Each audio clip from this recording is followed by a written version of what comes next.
दिने सी दादन खटुले हेले आज से जड़े सफल चाषी कहुए दृढ़ इच्छा शक्ति थिले सफलता आपे आपे आसी से भली आज आमे आपनकु कहिबाकु जाउछु जने सफल चाषी विषय रे जे कि पशु संपद विभाग सहयोग रे धला घुसरी चाष करी लाभवान हो परिछंती।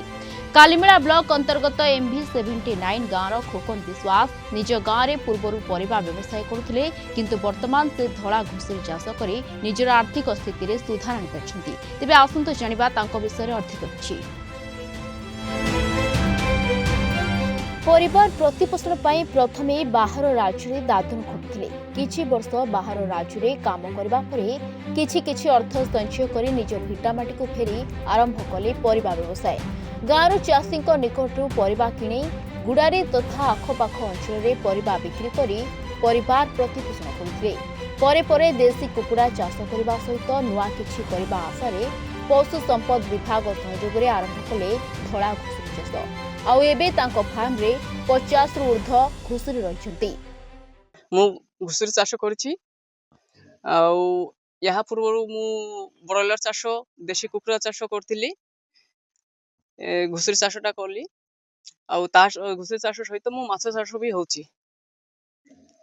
आउ घुसरी चाष रे बहुत लाभवान हेली मु गोटे 5-6 मास भितरे जहाँ घुसरी धरी आसती 2 लाख टंकार घुसरी धरी आसती गोटे 5-6 मास भितर मु लक्षे ऊपर घुसरी बिकिछि। आउरी घुसरी जहाँ अच्छी ता गोटे 2-2.5 लाख टंकार घुसरी अच्छी।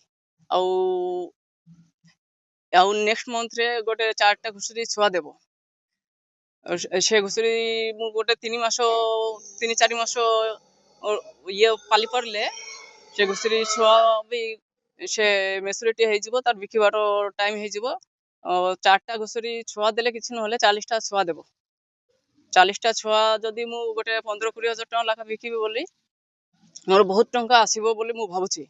मु सरकार पाखरे यह कहबाकू चाहे मोर घुसरी फार्मटा टिके छोट हो जाइछि आउ मु टिके आगो को बढ़ाइबाकू चाहे घुसरी फार्मटा टिके बड़ धरणर करबाकू चाहे और सरकार तरफ रु जदि किसी साहाय्य पाइथिले मु टिके आगो को बढ़ाई थांती मो घुसरी फार्मटा। चाषी जनक घुसरी गुड़िकर नियमित जत्न नियंती खाद्य देबाठारु आरंभ करी घुसरी मानकु गाधोई दियंती। वर्तमान से ओडिशा एवं आंध्र प्रदेश विभिन्न अंचल को घुसरी जोगाई बेस स्वावलंबी हेबा सह वार्षिक लक्षाधिक टंका रोजगार करछंती। तेबे ही अंचल अधिकांश लोक पारंपरिक पद्धति रे चाष करी जीविका निर्वाह करुवा बेले खोकन को सफल घुसरी चाष अन्य मानक पई प्रेरणा पलटिछि। एबे ही विदेशी घुसरी चाष करबा लागि अन्य माने भी करबा पई आगे लेले। मोर जने सांग खोकन विश्वास एठी गोटे घुसरी फार्म जोटा कि विदेशी घुसरी व्हाइट कलर रो विदेशी घुसरी चाष करूचंती। जो घुसरी आगरू आंध्र आसूला आमर एठी से बिक्री होतला आम एठी वर्तमान प्रथम थर पई गोटे घुसरी चाष हेची जोटा कि विदेशी घुसरी पूरा फार्म भितर से चाष होची। तार चाहिदा दिन को दिन बहुत बढ़ी चलीची हेले गोटे असुविधा होची से घुसरी रो संख्या वर्ष रे बहुत बढ़ी जाउची।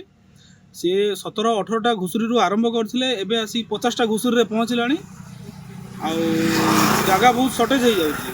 से हेति पई से बहुत हैरान होउचंती आउ सेति पई सरकार को विनीत प्रार्थना जे आउ किछि सहायता जदि फार्म ऊपर जदि किछि कोनोसी रियायती सहायता जदि किछि मिली परिबो ताले फार्म टाको आउ टिके बड़ करले आउ चासी भाईटा मोर ताकू सुविधा हबो आउ मार्केट रे घुसरी रो चाहिदा भी दिन को दिन बढ़िबार जेहेतु लागिछि फार्म टा भी बड़ होई परिबो आउ मार्केट रे भलो आकार रे सेल भी होई परिबो।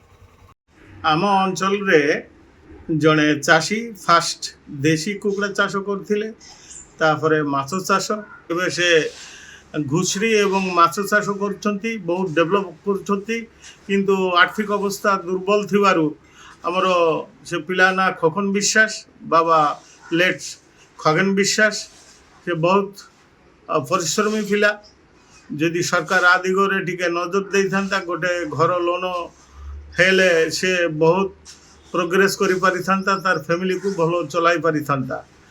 आगे अंचल रे धड़ा घुसरी नथिला आंध्र चढ़ा दाम आनिकी ये बिक्री होता से बहुत प्रोग्रेस करिछि धला घुसुरी चाष इवेन टिके से असुविधा पड़ी गरीब लोक हेतु से घर करें जदि सरकार टिके अनुदान देते से आहरी भल चाष कर कालीमेलारू आशीष बैंक रिपोर्ट रिपोर्टर टुडे।